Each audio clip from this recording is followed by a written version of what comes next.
Before we begin today's video, I would like to make a few things completely clear. Spoilers suck. A lot. Which is why I'm full-on warning you that the following content that will be discussed is 100% spoiler-filled and completely opinionated. Do not watch this if you haven't seen the latest episodes. If you're not a Rooster Teeth First member, you should still be able to view the episode as a free non-first member. And the latest episodes will be ready for you, non-first members, on the following Tuesdays, or depending on when your availability is. Okay? So let me fully explain on the whole scheduling regarding RWBY. October 14th was the date where Rooster Teeth First members will be able to watch the premiere of RWBY Volume 5. It won't be available for anyone else except for Rooster Teeth First members. 3 days later, the episode will be available for non-first members. Those are the people that are able to go onto roosterteeth.com and sign up using their email and password. That's it. You don't need to do anything else. You don't need to provide your credit card information or whatever. Just your email and password. That's all you need to do.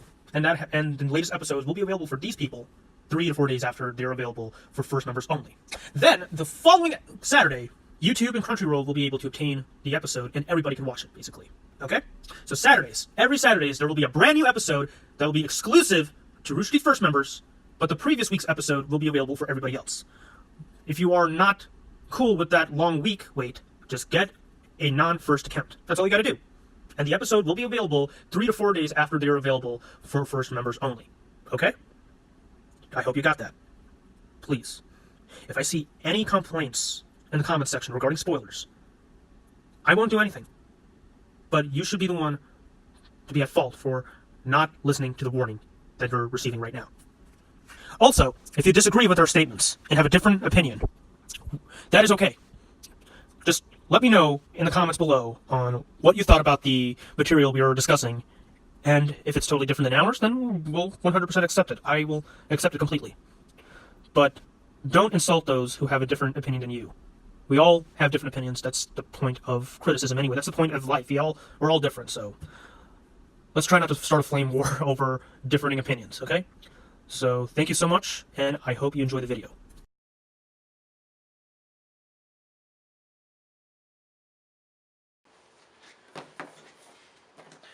What's up, everybody? My name is Raj Chutta, and welcome to another Crimson Artist YouTube video. And I hope you all had a wonderful Thanksgiving, to those who are living in the U.S., of course. And I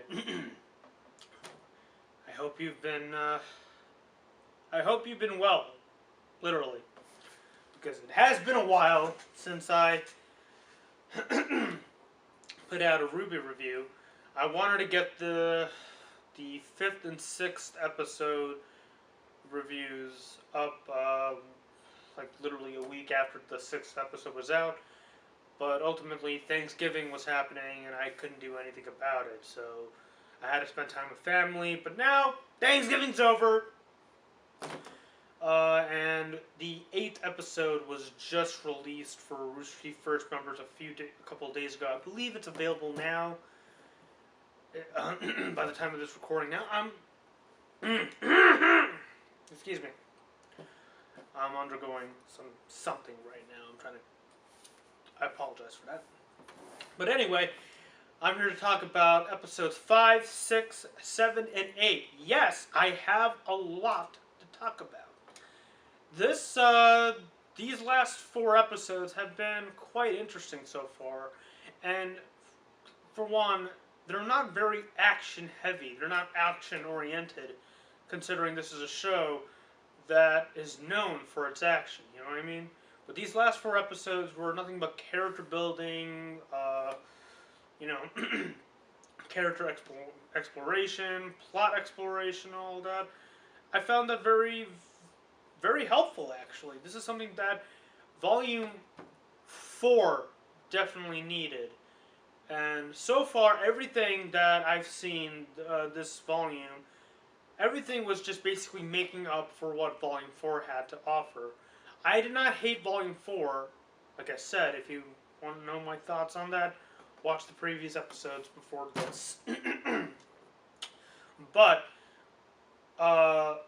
these last 4 episodes were nothing but dialogue-heavy, drama-filled episodes, and very good drama. I think that so far Miles, Carey, and Gray have done a fantastic job in delivering us some much well done drama for this series so far. Um, so let's get down to each chapter, episodes 5, 6, 7, and 8. So the first episode we're going to be looking at is Chapter 5, The Necessary Sacrifice. We see Blake and Sun trying to recruit people to go on a mission to save Mistral from the impending White Fang doom. You know, then we finally get to see Ruby Rose's predicament regarding everything that is happening, and I've been waiting to see that. And basically, Oscar is asking her questions that we have been asking for quite a bit of time regarding her character, of how she's been, handling everything. And then we get to see the real purpose of the title of this particular chapter, Necessary Sacrifice. And we all thought that, okay, wait a minute, what's going on here, right? We all thought that Sienna Khan was the quote-unquote necessary sacrifice. But no, that title was just a mere teaser for who will be sacrificed, or just basically murdered, because of a delusional asshole wearing a mask and a zipped up costume. Ugh. Adam Torres wants the Belladonnas gone, dead, kaput. The end for the Belladonnas because of their involvement and their distraction to the White Fang's essential quote-unquote cause. Yeah, Kylo Ren, I mean, what's the difference anymore? Though I believe Adam Torres is a little bit more insane than Kylo Ren. Kylo Ren has always been deeply disturbed with the fight between the dark and the light, but Adam Torres is just, well, I think the very beginning of this episode helps prove the point of what kind of person Adam is. At the very beginning of a Necessary Sacrifice, Blake was describing Sun. Have you ever met someone that was the mere personification of a specific word? And she goes on to describing the rest of Team RWBY. RWBY being pure, Weiss being defiant, and Yang being strength. And she thought that Adam was the embodiment of justice, when it's not really. It wasn't even revenge. It was more. It was smite, she said. And yeah, smite is a word that definitely suits him. And I don't think smite is like a person that is filled with smite is someone that will be easily redeemed. I don't know how it will turn out. I'm pretty sure they're gonna go with the whole, with the whole. Let's see. With fuck. Let's see. I think it would be like Professor Snape / Draco Malfoy, where he's like completely disturbed and completely messed up, but he'll find a way. He's like Darth Vader in a way, where he's in the dark side of things. He's completely evil. He's an asshole, but at the very end, he died as a hero. He died as he died for his family and whatnot. Like, he became good the moment he went. The moment he died is the moment he became good again. And I'm pretty sure that's what they're going to try to do with Adam, but we'll see. I don't know what's going on with this character. I think he's completely fucked up in general, but that's just me, So that is a necessary sacrifice, and it had delivered a pretty intense ending, which leads into a pretty intense opening for the next episode, Chapter 6, known by its song. This is this episode that a lot of people, such as myself, have been waiting for, because Yang is finally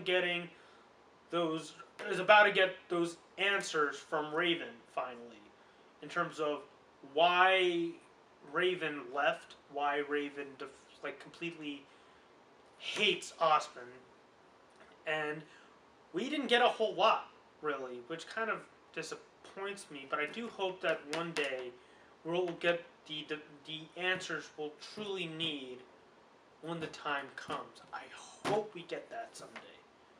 Because as of this point, my most anticipated moment in this series so far is the full story regarding Team Stark. People will say, "Oh, well, duh, Summer died and Raven left. What more do you want?" Yeah, we know the answers, but how? Like, what the fuck happened though? How did Summer die? Why did Raven officially leave? There's gotta be more than that, right? It's not just that. So hopefully one day we'll get that. But as of right now, we didn't. What we do know is that Yang and Weiss finally learned about Raven's ability to turn into a bird, and how she did not want that to happen. She wasn't given the choice. When we find out later from Ospen, from Crow especially, that Raven is just full of shit, that she's just being a little bitch about her being a bird, and Crow's like, yeah, I don't give a fuck, I'll do it. I had that choice. I wanted to do it. Similar to when Pyrrha was given the choice to turn into a maiden. Right? It's that kind of situation we're talking about. Yeah, so, like, it's kind of like the situation with Raven and Ospen. It's like, you don't want this to happen, you had that choice, but you don't want to do it, but you were given to it anyway. Like, it's kind of like a yin-yang situation regarding Ospen at this point, because we don't know what to feel. I don't know what to feel about anything regarding Ospen's plans now, because of what Raven has said, which really, really concerns me, but kind of intrigues me at the same time. I think this is a really great way to tell this story, to keep you invested, you know? And by keeping us invested, by doing that, we keep asking these kind of questions. You know, that's what a series, a movie should do. Make us ask questions, and then make us ask even more questions as they keep on giving us more answers, you know? So, yeah, I thought that was very compelling. But I didn't find, like, you know, I was kind of disappointed that she didn't give out the answers that we wanted since we fucking met her in Volume 2. But, yeah. So, yeah, fuck Raven, but I love her anyway. So, hopefully you get to see more. But right now, I can't believe they're finally back together. Yang, Weiss, and RWBY, they're finally back together. There's only one person that needs to come back.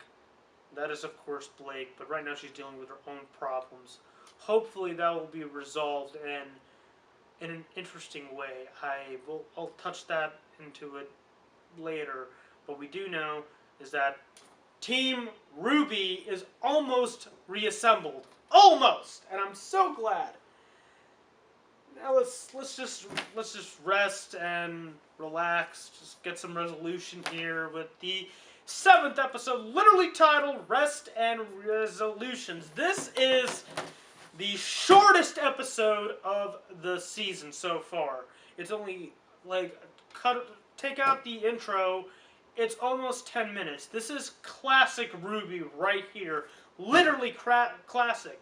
From the runtime to the humor, everything is just, oh my god. I love this episode. Probably my second favorite next to the 4th episode. Because we get to see characters in which we haven't seen them in a while. Like, what do I mean by that? For the longest time, we've seen Yang as this completely depressed, brooding individual that lost her arm, her mother ran away, her best friend ran away, and she's on the search for something greater, right? We haven't seen Yang act like Yang from the first 3 volumes, particularly the first 2 volumes, in a long time. And we finally get a little glimmer of that Yang again. I was like, oh my god, I love her again. I missed Yang. Like, I missed this Yang. Yeah, she has a robot arm, but I miss this kind of Yang. I miss this kind of person. Like it's like one of those people that you haven't seen in such a long time, and you've been such good friends, and he hasn't he has changed, but there's still a bit of that person you've known many years ago. He's still there, but he's a totally changed individual. That's what the purpose of this episode was. It's just to show how much these characters have grown, have changed. Like Ren pointed it out very specifically. It was a much needed episode. That and the whole crow choosing to be a bird and all that was like, okay, so yeah, like I said, Raven was just being a total bitch about it. I don't see why would anybody have a problem turning into a bird? You can fly around, you can shit anywhere, you can spy on your neighbors, you can spy on those who cheated on you or whatever. You have a lot of advantages when turning into a freaking bird. You literally have eyes in the air, in the sky. That is cool. I don't know why Raven is bitching about that. That's honestly kind of cool. But there's a theory regarding why Raven and Crow exist and how Osman is the Allfather. I suggest you check out Murder Bird's theory video. I think he posted it already. If not, I'm not mistaken. If I find it, I'll link it in the description or in the comments below or something like that. Go check it out. I think it's worth the watch. Probably one of my favorite theories regarding the show so far. But yeah, very interesting, very compelling, and fuck you, Raven. Right. So yeah, that's the 7th episode. Like I said, relatively short, very classic. But then we get to the 8th episode, which was the latest, titled "Alone Together." This episode reminded me of, I believe it was the 8th episode in Volume 2, where Blake and Yang were having... Wait, was it the 8th episode? It was the 6th episode. Sorry. So anyway, Alone Together, we finally see the remnants of RWBY so far, RWBY, Weiss, and Yang, sitting together. They're just like reminiscing, not really reminiscing, they're just like missing Blake. Weiss and RWBY in particular, Yang not so much, and understandably so, considering Blake ran out on Yang in particular. And like, I get it, Yang. I would feel the same. You know what I mean? Where do I go from here? You know.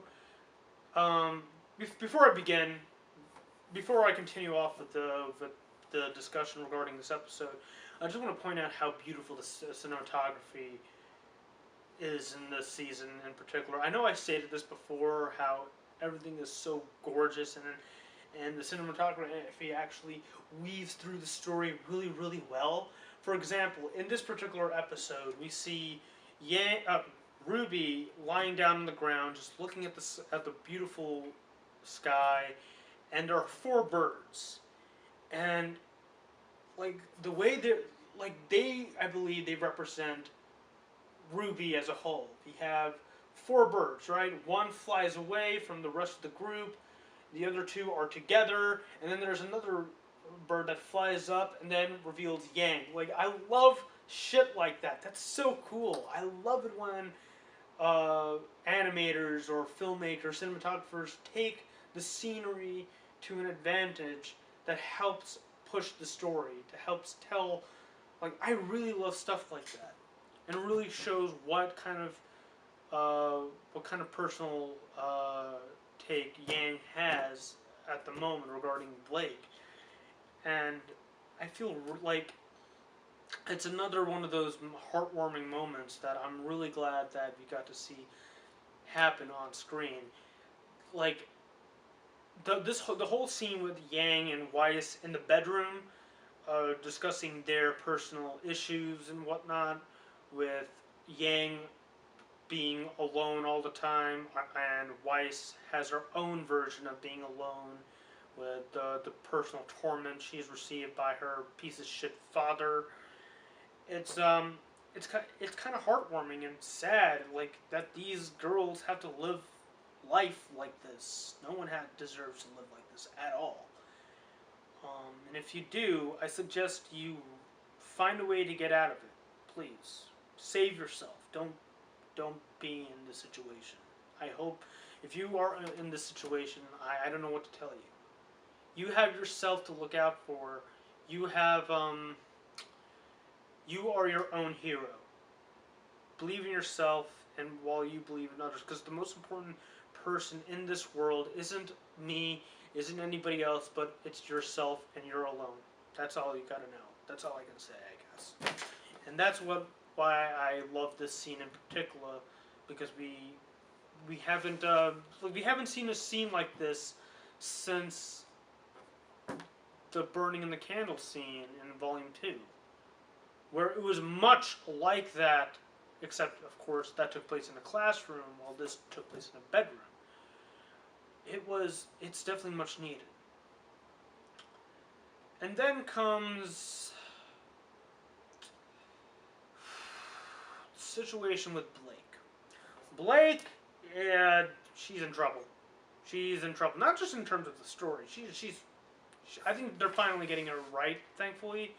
But like, her parents are going to get killed, unless I don't know what's going to happen, because what Papa Belladonna can do, he's literally Black Panther. I can't wait for the next episode, man.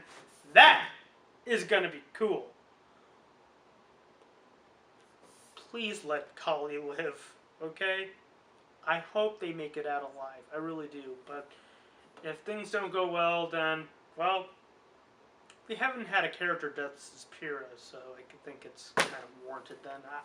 But who knows? Let's see what happens. The other thing I forgot to mention.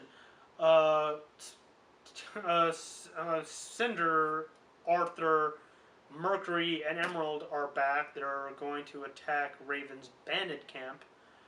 That's going to be interesting. So, yeah, that's it so far. Those are my thoughts on the last 4 episodes of this show, of the season so far. We have a total of 8 episodes of Volume 5. If you haven't seen it already, what are you doing? Go check it out. This is actually the best volume I've seen since 2 years ago. Unbelievable stuff so far. I can't wait to see more. We have... How many episodes do we have left now? Holy crap. Anyway, thank you so much for watching. If you... Let me know what you thought about these last 4 episodes. Did you like them? Did you hate them? What would you have done? What would you love to see happen? What do you think is going to happen? I would love to hear your thoughts in the comments below. Thank you so much for watching. My name is Raj Chetta. Please like, subscribe, comment, and I'll see you later. Take care.